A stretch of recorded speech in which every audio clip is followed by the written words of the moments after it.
తెలిసితే మోక్షము తెలియకున్న బంధం. గర్భంలో ఉన్న శిశువు అన్నీ వింటుంటాడు, గమనిస్తుంటాడు. అయితే అది ఆత్మ యొక్క చైతన్యాన్ని బట్టి కూడా ఉంటుంది. ఫస్ట్ బేబీకి ఇవ్వాల్సిన ముఖ్యమైనది ఏంటంటే ఈ జ్ఞానము అవన్నీ పక్కన పెట్టండి. వాటన్నిటికన్నా ముఖ్యమైనది తల్లి పీస్ ఆఫ్ మైండ్తో ఉంటే పిల్లవాడు లోపల పీస్ఫుల్గా ఉంటాడు. తల్లి భయంతో, కంగారుతో, బాధతో, టెన్షన్తో, ఇరిటేషన్తో, కోపంతో, బాధతో, వేదనతో, దిగులుతో, అభద్రతాభావంతో, ఒంటరితనంతో ఇలాంటి ఫీలింగ్స్ అన్నీ ఉంటే అవన్నీ పిల్లోడి మీద ఎఫెక్ట్ అవుతాయి, వాడి నాడీ మండలం మీద. ముఖ్యంగా భయం అన్నిటికన్నా డేంజర్. అది వాడు లోపల ఎఫెక్ట్ అవుతాడు. కనుక ఇవ్వాల్సిన జ్ఞానం పక్కన పెట్టి ఇవ్వాల్సిన సెక్యూరిటీ ఆలోచించండి. జ్ఞానం తర్వాత నేర్చుకుంటాడు, వాడు బయటకు వచ్చాక నేర్చుకుంటాడు. లోపల ఇవ్వాల్సిందేం లేదు. That's not important. Security is the most important. What is the security? ముఖ్యంగా ఎవరైతే ఆ బిడ్డను మోస్తున్నారో ఆ తల్లి చక్కటి సంగీతంలో గడపాలి. ప్రపంచాన్ని వదిలిపెట్టి వెళ్తాను, ప్రపంచంతో పని లేదు. ఎప్పుడైతే బిడ్డ జీవం పోసుకున్నాడో ఇంకా తనకు ప్రపంచంతో పని లేదు. సంపూర్ణంగా తను, తన బిడ్డ, తన ఇల్లు అవన్నీ వదిలేసి కేవలం తను, తన బిడ్డ అంతే. ఇంక ఇల్లు, భర్త, అత్తగారు, వాళ్ళ మంచి చెడ్లు ఇవన్నీ వదిలేయాలి. ఎందుకంటే తను ఇప్పుడు ఒక పనిలో ఉంది, ఒక శిల్పం చెక్కుతుంది, ఆ పనిలోనే ఉండాలి. మీరు పూరి జగన్నాథుడు ఆలయం చూశారు ఎప్పుడన్నా? మీలో ఎవరన్నా పూరి జగన్నాథుడు ఆలయం చూస్తే మీకు అర్థమవుతుంది. శిల్పికి ఏకాగ్రత కావాలి. పూరి జగన్నాథుడు ఆలయం స్టోరీ ఏంటంటే, ఒక రాజు పూరి జగన్నాథుడు ఆలయం నిర్మించాలని తలపెడతాడు. అక్కడ విగ్రహాలు చెక్కడానికి ఒక ఒక వ్యక్తిని తీసుకొస్తాడు. అతనే విష్ణుమూర్తి లేకపోతే దేవతలు, అది పక్కన పెట్టండి, అది ఎవరైనా కానివ్వండి. అతనేం అడుగుతాడంటే, నాకు ఏకాంతం కావాలి, నేను విగ్రహాలు చెక్కుతుండగా ఎవరు నన్ను డిస్టర్బ్ చేయకూడదు, ఎవరు నన్ను చూడకూడదు. కనుక విగ్రహాన్ని చెక్కుతున్నప్పుడు నన్ను డిస్టర్బ్ చేస్తే ఆ విగ్రహం సరిగా రాదు. కనుక నన్ను ఒంటరిగా ఒక గదిలో పెట్టేయండి, నాకు కావాల్సినవి అన్నీ ఇచ్చేయండి, మీరు మళ్ళా 6 నెలల తర్వాత రండి అని రాజుగారు చెప్తాడు. అలాగే అని చెప్పేసి ఆయనకు అన్ని ఏర్పాట్లు చేస్తారు.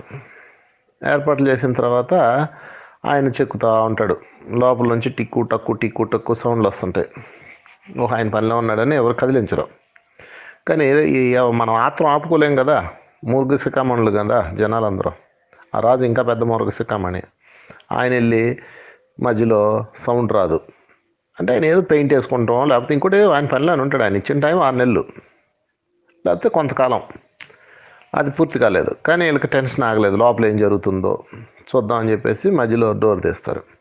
డోర్ తీయగానే అది ఇంకా అతను డిస్టర్బ్ అయిపోతాడు. డిస్టర్బ్ అయ్యి ఇంక అక్కడి నుంచి అతను వెళ్ళిపోతాడు. అంతా అర్థమైపోతాడని కథలో ఉంది, అంటే మాయమైపోతాడు. సరే, ఎనీవే డిస్టర్బ్ అయ్యాడు. డిస్టర్బ్ అవడంతో ఆ పూరి జగన్నాథుడి విగ్రహాలు అసంపూర్ణంగా మిగిలిపోయినాయి. అందుకే మీరు ఆ పూరి జగన్నాథుడి విగ్రహాలు కనుక చూస్తే వికారంగా ఉంటాయి. కళ్ళు, చెవులు, ముక్కు ఏమి ఉండవు. విగ్రహాలు తయారు చేస్తూ మధ్యలో చెక్కమే చెక్కుతాడు అనమాట. అతను మధ్యలో వెళ్ళిపోతాడు. ఇక ఏం చేస్తాడో రాజు, వాటిని ప్రతిష్ఠించుకొని పని కానిస్తాడు. మీరు చూడండి, యూట్యూబ్లో కానీ, నెట్లో కానీ, గూగుల్లో కానీ సెర్చ్ చేయండి. పూరి జగన్నాథుడు విగ్రహాలు, కృష్ణుడు, బలరాముడు, సుభద్ర, ఇలా ముగ్గురు ఉంటారు అందరూ అక్కడ. ఆ ముగ్గురు విగ్రహాలు చాలా అసంపూర్ణంగా కనిపిస్తాయి మీకు. అలాగే దాని అర్థం ఏంటంటే, తల్లి కూడా అలా కడుపులో శిల్పాన్ని చెక్కుతున్న ఒక శిల్పి, ఆ తల్లిని డిస్టర్బ్ చేయకూడదు. ప్రతి మూర్ఖుడు తల్లిని అప్పుడే డిస్టర్బ్ చేస్తుంటారు. అదేంటో నాకు అర్థం కదా. ఈ లోకం నిండా మూర్ఖులు ఉన్నారు.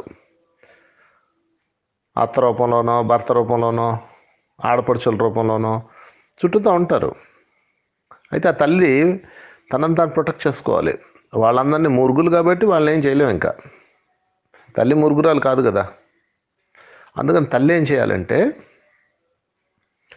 ఆ చుట్టుపక్కల ఉన్న వాళ్ళ ఎఫెక్ట్స్, వాళ్ళ మనసు నుంచి వచ్చిన భావతారంగాలు, వాళ్ళ తిట్లు, వాళ్ళ విమర్శలు, వాళ్ళ ఎక్కిరింతలు, లేకపోతే వాళ్ళ ఇతరాతర తల్లి తీసుకోకూడదు. ఎంత నమ్మకం ఉంటే లోపల బిడ్డ తయారవుతుంది. సృష్టికర్త దాన్ని చెక్కుతున్నాడు. ఇక్కడ పూరి జగన్నాథుడి ఆలయము తల్లి గర్భం, రాజు తల్లి. రాజు పని అది, సెక్యూరిటీ ఇవ్వాలి. లోపల శిల్పి పరమాత్ముడు, ఆ శిల్పం బిడ్డ. సో మై డియర్ ఫ్రెండ్స్, ఎవరన్నా గర్భవతులైన తల్లులుంటే వాళ్ళందరూ ఇది జాగ్రత్తగా వినండి. పూరి జగన్నాథుడి కథే మీ కథ కూడా. ఈ సృష్టిలో ఒక అద్భుతమైన బిడ్డను మీరు తయారు చేస్తున్నారు. లోపల పరమాత్ముడు. మీరేం చేయట్లా, మీరు చేస్తున్నారు అనుకుంటున్నారేమో. మీరు టైంకి తినడం, పడుకోవడం, అదే మీ పని. రెస్ట్, ఫుడ్, ఆ రెండే. లోపల పరమాత్ముడు చెక్కుతున్నాడు. లోపల పరమాత్ముడు ఒక బిడ్డను చెక్కుతున్నాడు, ఒక శిల్పాన్ని చెక్కుతున్నాడు. కాపలాగా ఉండవలసింది ఎవరు? తల్లి. చుట్టూతో జనాలకు ఉత్కంఠ ఉంటుంది. లోపల ఏం చేస్తున్నాడు, బేబీ ఎంత బరువు ఉన్నాడు, లేకపోతే అబ్బాయి పుడతాడా అమ్మాయి పుడతాడా, స్కానింగ్కి వెళ్దామా, ఈ పంచాయతీలన్నీ ఉంటాయి. రెండు బారసాలు చేద్దామా, లేకపోతే ఇవో ఉంటాయి చాలా, నాకు తెలియదు అవి. ఆ ఫార్మాలిటీస్ ఏవో చాలా ఉంటాయి ఆడవాళ్ళకి. పాపం ఇంకా చావగొడతారనమాట ఇంట్లో. ఎంత ఎంత బాధ పెడతారంటే, ఒక తల్లిని, బిడ్డ సృష్టించబడుతున్నప్పుడు ఒక గర్భవతిని మ్యాక్సిమం అందరూ టార్చర్ చేస్తారు.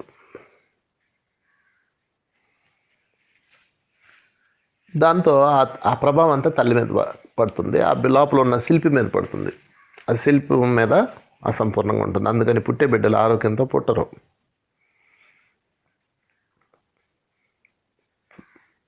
9వ నెల ఫంక్షన్ చేయాలి, 8వ నెల ఫంక్షన్ చేయాలి, అది తీయాలి, ఈ దిష్టి తీయాలి, ఇవన్నీ పెట్టేస్తారు. ఎప్పుడు లేనట్టు అప్పుడే తగులు పెట్టుకుంటారు. ఇదిగో మీ అత్తగారు మొన్న పంచదార చిలకలు పంపలేదు, లేకపోతే మీ అమ్మ ఎలా చేసింది.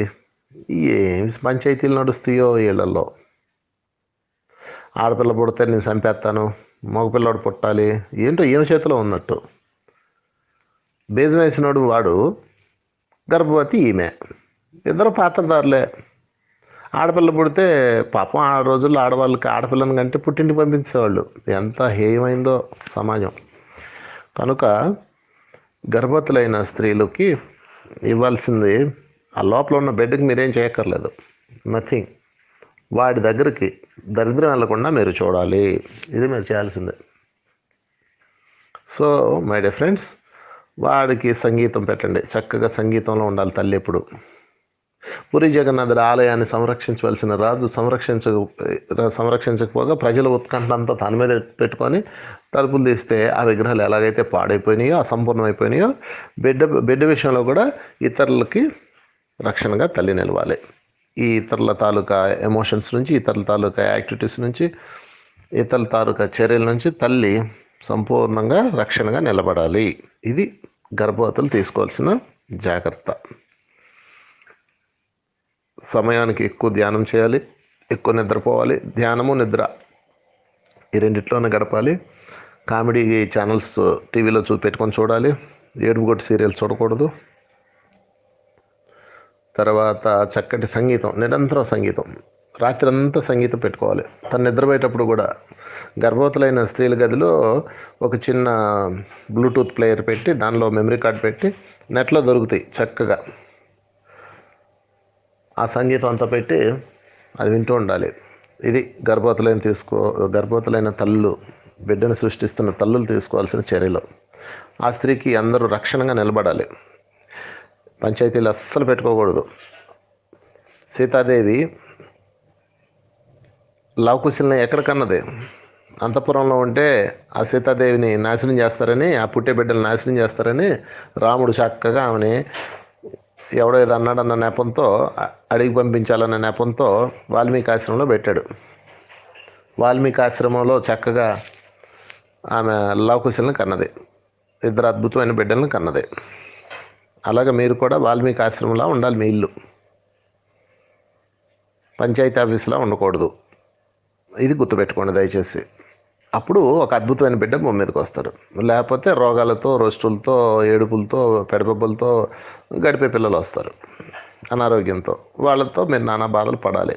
అందుకని అద్భుతమైన బిడ్డ తయారవ్వాలంటే మీరు అద్భుతమైన వాతావరణం కల్పించాలి. సో వాల్మీకి ఆశ్రమం లాంటి వాతావరణం మీరు మీ ఇంట్లో కల్పించాలి.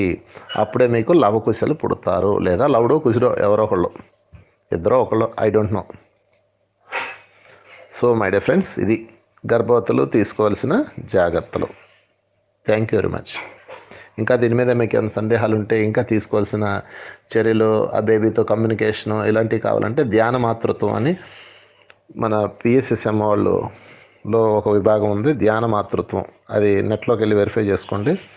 పిరమిడ్ స్పిరిచువల్ సొసైటీలో ధ్యాన మాతృత్వం అని ఒక విభాగం నడుస్తుంది. వైజాగ్ మాస్టర్స్ రన్ చేస్తున్నట్లున్నారు. అది వాళ్ళని కన్సల్ట్ చేస్తే మీకు మరింత సమాచారం, ఇంకా తీసుకోవాల్సిన జాగ్రత్తలు, దానికి సంబంధించిన మెటీరియల్స్ అన్నీ వాళ్ళు అందజేస్తారు మీకు.